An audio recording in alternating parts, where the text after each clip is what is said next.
આ પ્રસાદ નારદજીને પણ દાસી પુત્ર છે એને પણ મળે છે. સાધુ આવ્યા છે ચાતુર્માસ ગાળવા, એ જમે એમાંથી જે કાંઈ એઠું વધે એ આ દાસી પુત્ર ખાય છે, પ્રસાદ ખાય. એની બુદ્ધિ નિર્મળ થવા લાગી, ધીમે ધીમે એને ભગવાનમાં ભક્તિ જાગવા લાગી, એને જ્ઞાન સમજાવવા લાગ્યું. અને ચાતુર્માસ પૂરા થયા, સંતો ચાલતા થયા, ત્યારે એ દાસી પુત્ર પણ કહેવા લાગ્યો, પ્રભુ મને સાથે લઈ જાઓ, હવે મારે આ સંસાર નથી, મને હવે આ સંસારમાં રસ નથી. ત્યારે એ સાધુઓ સમજાવવા લાગ્યા કે ભાઈ તમે અમારી સાથે ન આવી શકો. કેમ? તો કે તારી ઉપર હજી તારી માતાનો ભાર છે. તારી માતા તારા આશ્રય તો જીવે છે. જો તું સંસારી નહીં થા અને બ્રહ્મચારી થઈ જઈશ તો તારી માતાનું શું? તું સાધુ થઈ જઈશ તો તારી માતાનું શું? એટલે અમે તમને એક મંત્ર આપીએ છીએ, મંત્રનો તારે જપ કરવાનો છે. એટલે ધીમે ધીમે તને ભગવાનની કૃપા થશે, એટલે સંસાર છૂટી જશે અને તને ભગવાનની પ્રાપ્તિ થશે. નારદજી દાસી પુત્ર હતા, એને વાત માની લીધી અને એ જે વાસુદેવ ગાયત્રી સંતો તરફથી મળ્યો એના જપ કરવા લાગ્યા છે. ઓમ નમો ભગવતે તુભ્યમ વાસુદેવાય ધીમહિ પ્રદ્યુમ્નાનિરુદ્ધાય નમઃ સંકર્ષણાય ચ. આ વાસુદેવ ગાયત્રી છે, આનો જપ નારદજી કરવા લાગ્યા અને કાયમ બ્રહ્મ સેવા કરવા લાગ્યા, પ્રભુ સેવા કરવા લાગ્યા. સમય વીત્યો છે. એક સમયે રાતના સમયે એ દાસી વાડામાં ગાય ધોવા ગઈ, સર્પદંશ થયો છે અને સર્પદંશ થતા એની માતા મૃત્યુ પામી છે. નારદજીને ન તો દુઃખ થયું ન આનંદ થયો, ભલું થયું ને ભાંગી જંજાળ, સુખથી બચ્યું શ્રી ગોપાલ. નારદજી વિચાર્યું કે આ તો ભગવાનની કૃપા થઈ, મને માર્ગ બંધન હતું એ ભગવાને લઈ લીધું, હવે કોઈ કેવા વાળું નથી, મારા ઉપર કોઈ ઉપર ભાર નથી, હવે હું સંસારી થવાની મારે જરૂર પણ નથી, હવે હું ભગવાનના શરણે જાઉં. આવો વિચાર કરી અને નારદજી વનમાં નીકળી ગયા છે. વનમાં એક વૃક્ષના નીચે બેસી અને ભગવાનના મંત્રનું જાપ કરવા લાગ્યા છે. ભગવાનની મૂર્તિ હૃદયમાં પધરાવી જપ શરૂ કરે એવામાં જ ભગવાન હૃદય મંદિરમાં પ્રગટ થયા. એક ક્ષણ માટે પ્રગટ થયા અને પાછા અદૃશ્ય થઈ ગયા. જેવા અદૃશ્ય થઈ ગયા ને નારદજી વિહવળ બની ગયા અને રડવા લાગ્યા. ત્યાં જ આકાશમાંથી આકાશવાણી થઈ કે હે દાસી પુત્ર, તને આ જન્મમાં ભગવાનની પ્રાપ્તિ નહીં થાય, તને આ પછીના જન્મે ભગવાનની પ્રાપ્તિ થશે. આ તારું શરીર ભગવાનને પામવા યોગ્ય નથી. આ જન્મ તું ભગવાનની ભક્તિમાં વિતાવી દે, આના પછીના જન્મે તું ભગવાનનો ભક્ત થઈશ. આવી આકાશવાણી સાંભળીને નારદજી આનંદિત થઈ ગયા અને ભગવાનનું નામ જપ કરવા લાગ્યા. દિવસો વીત્યા, માસ વીત્યા, વર્ષો વીત્યા અને શરીર છૂટી ગયું છે. શરીર છૂટ્યું ત્યાં જ અહીંયા સૃષ્ટિનો પ્રલય થવાનો હતો. ભગવાને બધું જ જે સૃષ્ટિ કાર્ય હતું એ રોકી સૃષ્ટિનો લય કરી નાખ્યો છે, સૃષ્ટિનો પ્રલય કરી નાખ્યો. ભગવાને આખી સૃષ્ટિ પોતામાં સમાવી લીધી. ફરીથી ભગવાને સૃષ્ટિનું સર્જન કર્યું. નાભીમાંથી બ્રહ્માજીને પ્રગટ કર્યા અને બ્રહ્માજીના મનમાંથી ભગવાન એ દાસી પુત્રને પ્રગટ કરે અને એ જ નારદજી બ્રહ્માજી ના માંથી એ પ્રગટ થયા છે. એટલે નારદજી કહે કે હે વ્યાસજી, આ રીતે હું પૂર્વજન્મમાં હું પણ દાસી પુત્ર હતો, પણ ભગવાનની કૃપાથી હું આ નારદ બની ગયો અને જેવો પ્રગટ થયો ભગવાન સાક્ષાત મારી સામે પ્રગટ થયા અને મને એક વીણા આપીશ. દેવદત્તા મિમામ વીણામ સ્વર બ્રહ્મ વિભૂષિતામ. આ આપોઆપ વાગે એવી વીણા મને આપી છે. આ વીણા સદાય વાગતી રહે છે અને વીણા દ્વારા હું સદાય ભગવાનનું નામ કીર્તન કરતો રહું છું. આ વીણા છે ને આપણને આપી છે. કઈ વીણા? તો કે આ મનુષ્ય શરીર રૂપી વીણા. આ વીણા જો હરખી વાગે ને તો જ મજાનું, પણ આપણી વીણામાં છે ને તાર થોડાક આડાવડા થઈ જાય એટલે બેસુરી વાગે. અને થોડાક કોઈ જો હારો કારીગર મળે, કોઈ હારો ગુરુ મળે ને તો થોડાક બોલ ટાઈટ કરીને એને જો મેલ કરી દે ને તો બહુ સારી વાગે એમ છે. કારણ કે વીણા અને બાણ આ બે જો છે ને હરખા હાલે ને તો જ કામના, નહીતર નહીં. જો વીણા એટલે કે આપણી વાણી ઈ જો હરખી હાલે ને તો સુખી કરી શકે. અને આપણી જે વાણી છે એ વીણાની જગ્યાએ બાણ બની જાય તો શું થાય? કોઈનું હૃદય વિંધાઈ જાય. મેં હમણાં જ કીધું ને, જેવું તેવું બોલવું નહીં. જેવું તેવું બોલીએ કોઈનું હૃદય વિંધાય એટલે દુઃખ થાય. એટલે વીણાને વાણી જેવી બનાવવાની, બાણ જેવી નહીં. તન તંબુરા તાર મન अद्भुत है ये साज, हरि के कर से बज रहा, हरि की है आवाज। तन के तंबूरे में दो, तन के तंबूरे में दो, सांसों के तार बोले जय सिया राम राम, जय राधे श्याम श्याम, जय सिया राम राम, जय राधे श्याम। तन के तंबूरे में दो, तन के तंबूरे में दो, सांसों के तार बोले जय सिया राम राम, जय राधे श्याम श्याम, जय सिया राम राम, जय राधे श्याम श्याम। વીણામાંથી ભગવાનનું નામ નીકળવું જોઈએ. શ્વાસ એ આપણા વીણા રૂપી શરીરના તાર છે. એને તાર બંધાય અને એનાથી ભગવાનનું નામ સ્મરણ નીકળે તો જ આ વીણા કામની. अब तो इस मन के मंदिर में प्रभु का हुआ बसेरा, प्रभु का हुआ बसेरा। तो इस मन के मंदिर में प्रभु का हुआ बसेरा, प्रभु का हुआ बसेरा। मगन हुआ मन मेरा छूटा जन्म जन्म का फेरा, जन्म जन्म का फेरा। मगन हुआ मन मेरा छूटा जन्म जन्म का फेरा, जन्म जन्म का फेरा।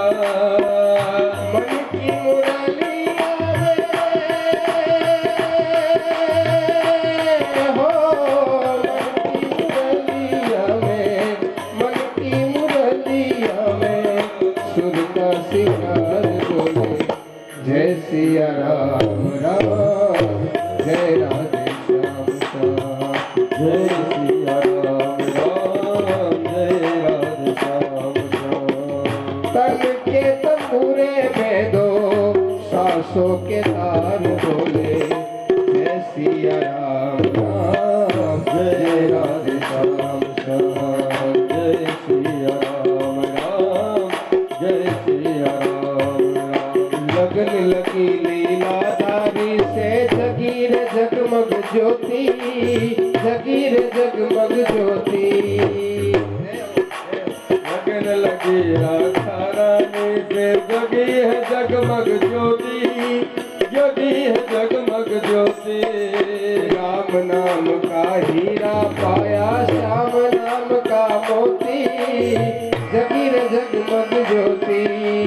राम नाम का हीरा पाया, श्याम नाम का मोती, जगी है जगमग ज्योति। प्यासी दो अखियों में हो, बोलो बाल कृष्ण लाल की जय।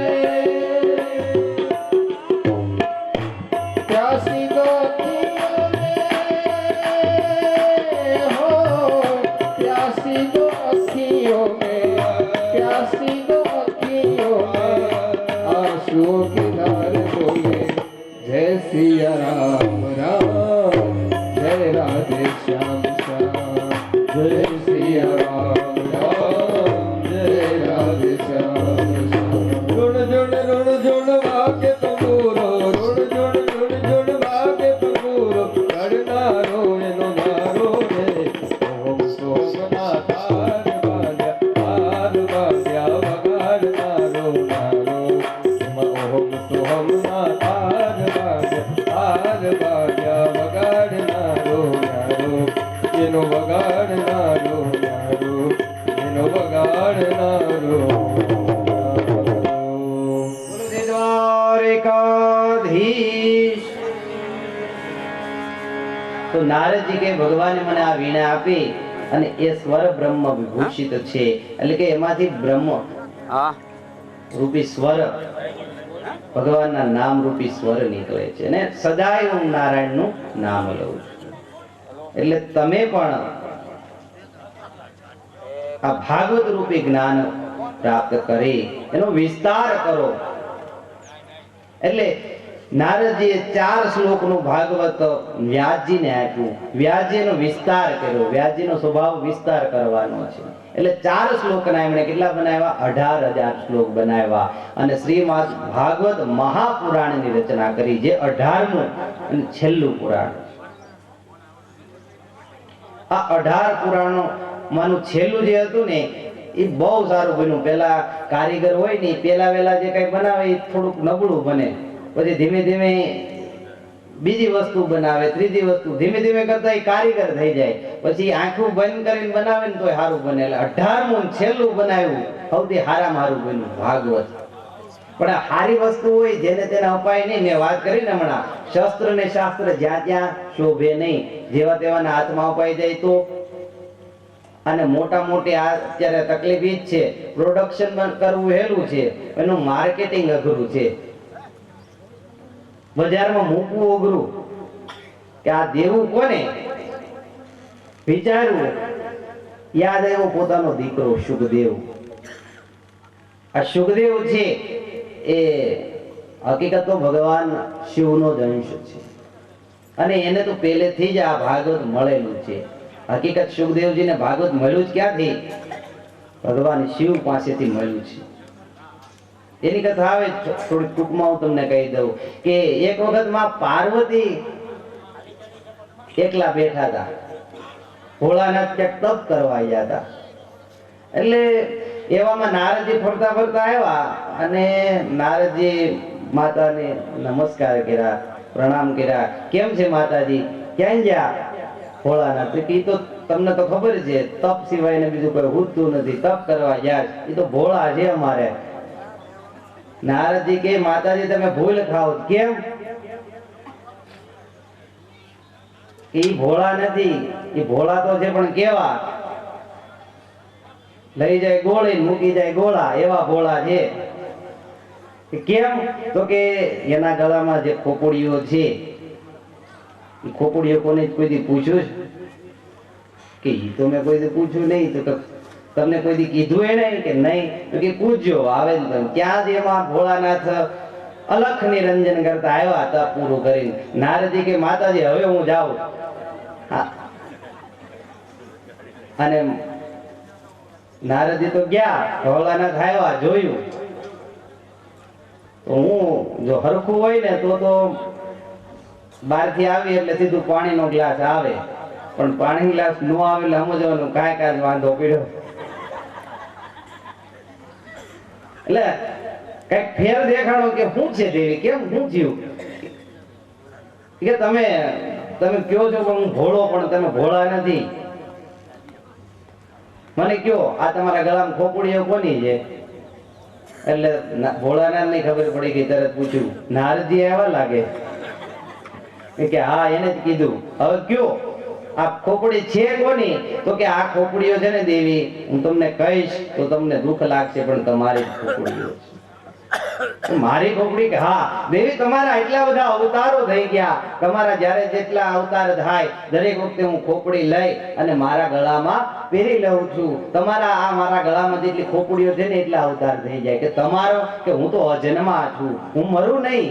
કેમ? તો કે મારી પાસે પરમ જ્ઞાન છે, ભાગવતનું જ્ઞાન છે. એટલે હું તો અજર અમર થઈ ગયો, મારે જન્મવાનું આવે નહીં, મારે મરવાનું આવે નહીં. અને આ જ્ઞાન જેને મળી જાય, મેં કાલે વાત કરી ને, પુનરપી જનનમ પુનરપી મરણમ પુનરપી જનરે જઠરે શયનમ એ સંસારે ખલુ દુસ્તારે કૃપયા પારે પાહી મુરારે.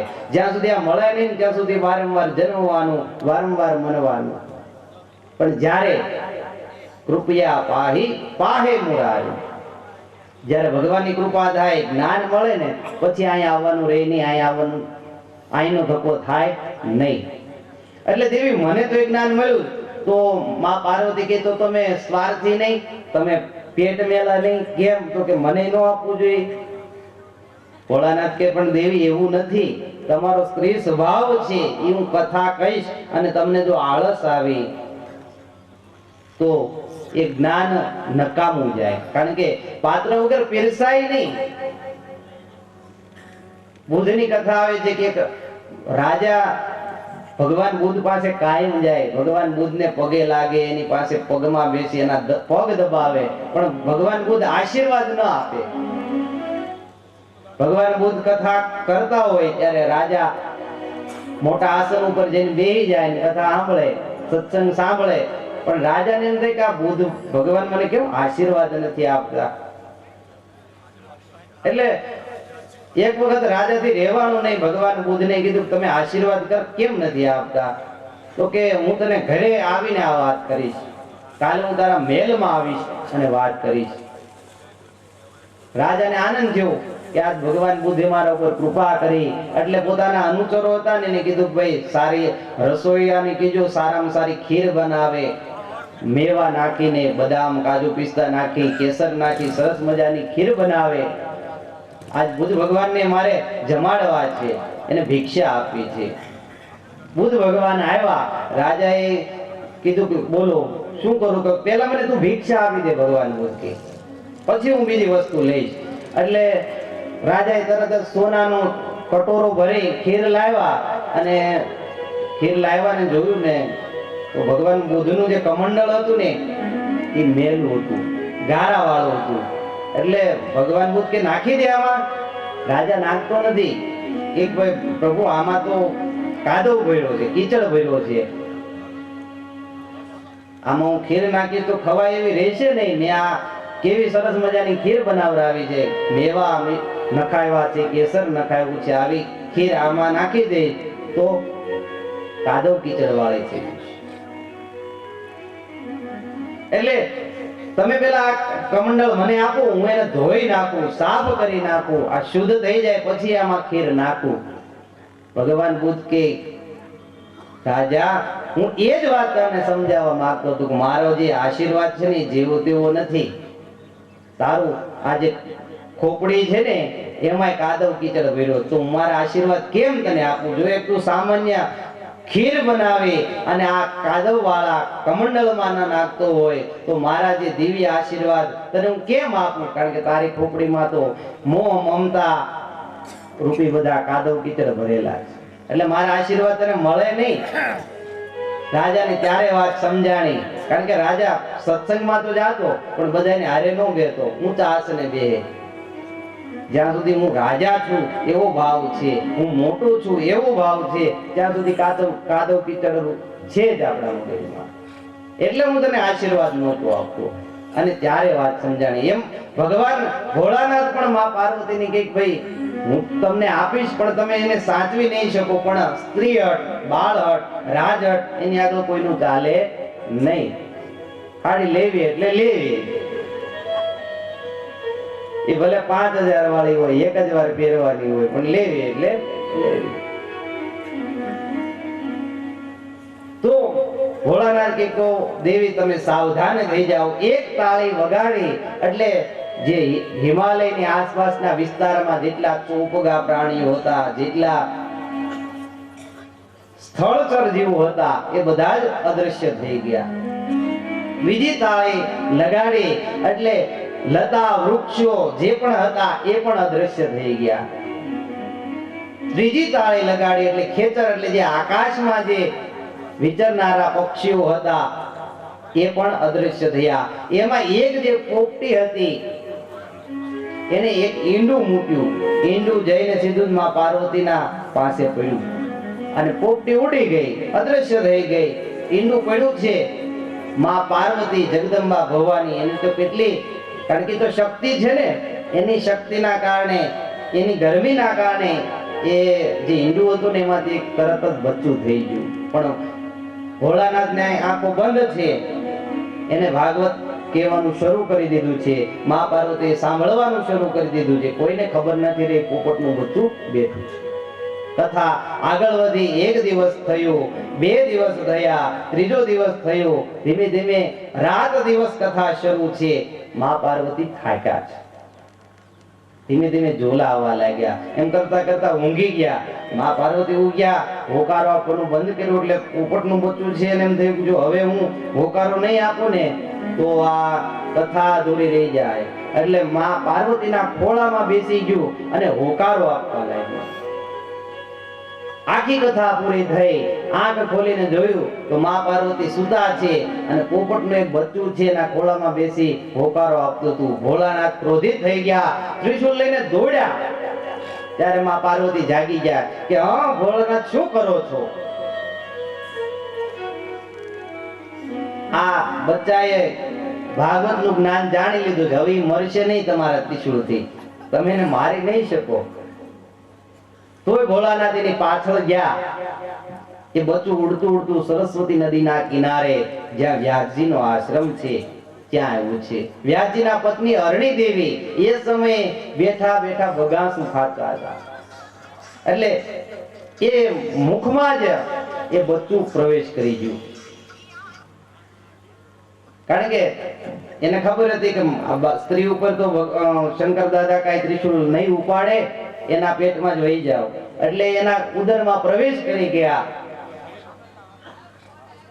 ભોળાનાથ આવીને ક્રોધિત થઈને ઊભા છે. એટલે વ્યાસજી કે શું વાત છે? તો કે ભાઈ મારું જે મેં દિવ્ય જ્ઞાન છે મેં પાર્વતીને આપતો હતો, પણ પાર્વતી તો સૂઈ ગયા. આ એક બચ્ચું, પોપટનું બચ્ચું હતું, એ જ્ઞાન જાણી ગયું.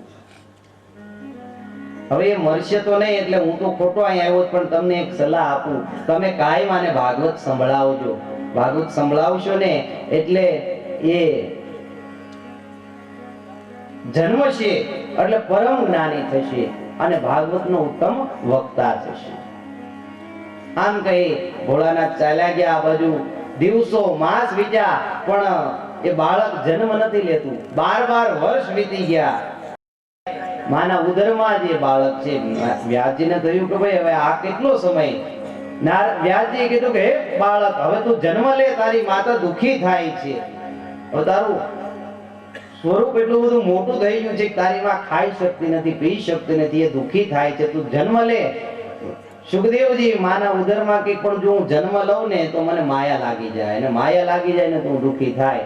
એટલે વ્યાસજીએ તરત નારાયણને પ્રાર્થના કરી, પ્રભુ હવે આ જીવને સમજાવો. ભગવાન નારાયણ સ્વયં અરણી દેવના ઉદરમાં ગયા અને સુખદેવજીને આશીર્વાદ આપ્યા કે હે જીવ, તમે અવતાર લેવો, જન્મ લેવો, મારી માયા તમને નહીં લાગે, જાઓ, આ મારા આશીર્વાદ છે. આમ જ્યારે નારાયણે ખાતરી આપીને ત્યારે સુખદેવજી પ્રગટ થયા. બોલો સુખદેવજી મહારાજ કી જય. સુખદેવજી જેવા પ્રગટ થયા એટલે 12 વર્ષના થઈ તો હતા જ માના ઉદરમાં. એટલે હકીકત તો શાસ્ત્ર એવું કે બ્રાહ્મણનો દીકરો 8 વર્ષનો હોય ને ત્યાં એના યજ્ઞોપવિત થઈ જવા જોઈએ. બહુ તો 10 વર્ષનો થાય ને ત્યાં એને જનોઈ આપી દેવી જોઈએ. વ્યાસજી વિચાર્યું કે આ તો 12 વર્ષનો થઈ ગયો, આને તો જનોઈ આપી જ જોઈએ. એટલે વ્યાસજી સુખદેવજીને કહે બેટા ઉભો રહે, હું તને જનોઈ આપી દઉં, પછી તારે જ્યાં જવું ત્યાં જા. પણ સુખદેવજી તો જે નાળ હતી ને એને ખંભે મારીને ભાગ્યા. પિતાજી આ નાળ છે ને જ મારી જનોઈ, મારે તમારી કોઈ વસ્તુની જરૂર નથી. એકદમ નિર્વસ્ત્ર દિગંબર દોડીને વનમાં ચાલ્યા ગયા. વ્યાસજી પાછળ મમતાને કારણે દોડ્યા. સુખદેવજીએ તો કઈ જવાબ આપ્યો નહીં, પણ વનના વૃક્ષો કહેવા લાગ્યા કોણ કોનો પુત્ર, કોણ કોનો દીકરો, કોઈ કોઈનો દીકરો નથી, કોઈ કોઈનો પુત્ર નથી. અને આ વાત વ્યાસજીએ સાંભળીને એટલે પાછા ગયા. હવે આ ભાગવત જ્યારે બનાવ્યું ત્યારે આ જ દીકરો વ્યાસજીને યાદ આવ્યો કે પણ આ દીકરો તો જન્મો હતો તરત જ વનમાં ગયો, એ કાંઈ બોલાવશું તો આવશે નહીં, તો કે શું કરવું? તો કે બે ઋષિ કુમારો વ્યાસજીના જે શિષ્યો હતા એને બોલાવીને કીધું હું તમને 2 શ્લોક શીખવાડું છું.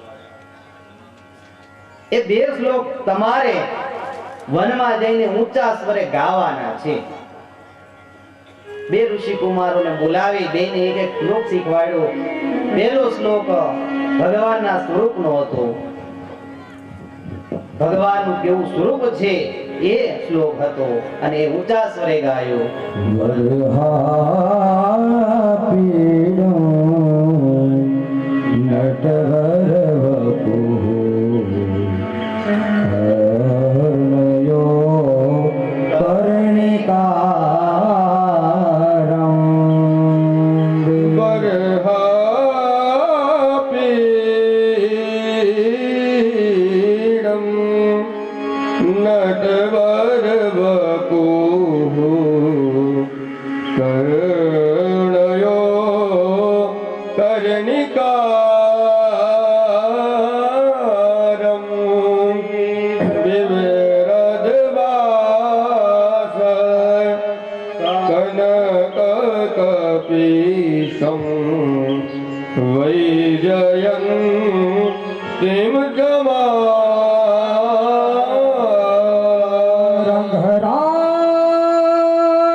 માથા ઉપર વાંકો ધારણ કરેલો છે.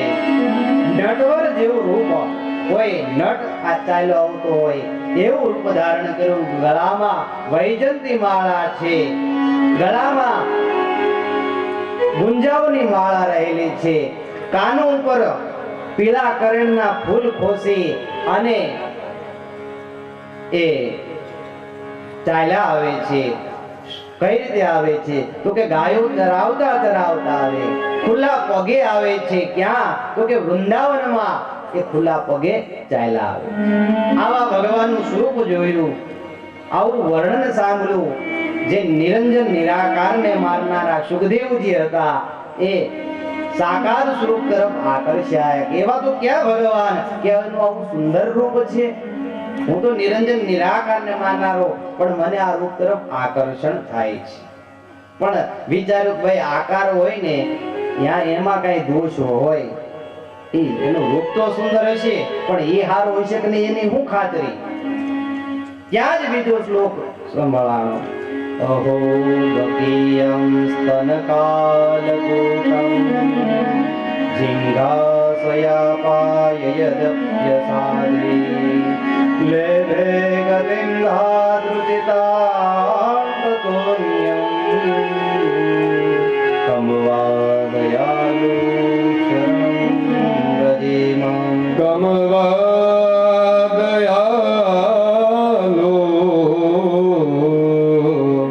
કમવાદયાલો એ તો સુંદર છે પણ દયાળુ છે, સારો છે. કેમ? તો કે એને ઝેર આપવા આવેલી પૂતના છે એને પણ પોતાની માતા જેવી ગતિ આપી છે. જે ઝેર આપવા આવે એને માં જેવો સત્કારી અને એને ઊંચું પદ આપે તો એ કેવો દયાળુ હોય. અને સુખદેવજી થી રહેવાનું નહીં. સુખદેવજી દોડીને આવીને પૂછવા લાગે કે હે ઋષિ કુમારો, તમે આ શ્લોક ક્યાંથી કાઢ્યા? આ શ્લોકો તો મેં ક્યાંય સાંભળ્યા નથી.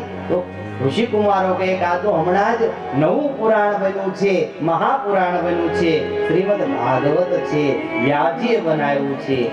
એના આ શ્લોક છે ને આવા બે નહીં 18,000 શ્લોક બનાવ્યા છે. સુખદેવજીથી રેવાયું નહીં કે ચાલો મને જલ્દી વ્યાસજી પાસે લઈ જાઓ. અને સુખદેવજી વિચાર્યું કે આ તો મારા પિતાજી, આ તો બાપનો માલ કહેવાય, એ તો આપણો જ હોય. તરત જ દોડે વ્યાસજી પાસે આવીને કહેવા લાગ્યા કે પિતાજી મને ભાગવત શીખવાડો. તરત જ વ્યાસજીએ 18,000 શ્લોકો સુખદેવજીને શીખવાડ્યા છે. અને સુખદેવજીએ એ જે 18,000 શ્લોક વાળું ભાગવત પરીક્ષિતને આપ્યું છે. હવે ભાગવત માં મહાભારતની કથા આવે છે. મહાભારતનું યુદ્ધ પૂરું થાય ને ત્યારે જીવનમાં ભાગવત આવે. મહાભારતનું યુદ્ધ પૂરું થયું ત્યાંથી હવે ભાગવતની કથા શરૂ થાય. આપણા જીવનમાં મહાભારત છે ત્યાં સુધી ભાગવત આવે નહીં. મહાભારત પૂરું થઈ જાય એટલે ભાગવત આવે. ઘણા એમ કે ભાઈ ભાગવત છે ને મરતા શીખવાડે ને રામાયણ જીવતા શીખવાડે. હું તો એવું કહું નહીં. ભાગવત જીવતા પણ શીખવાડે, ભાગવત મરતા પણ શીખવાડે. અને કદાચ તમે ભૂલ કરી હોય ને તો પાછું જીવન સુધારવાનું, પાછું ક્યાં જન્મ લેવાનું એ પણ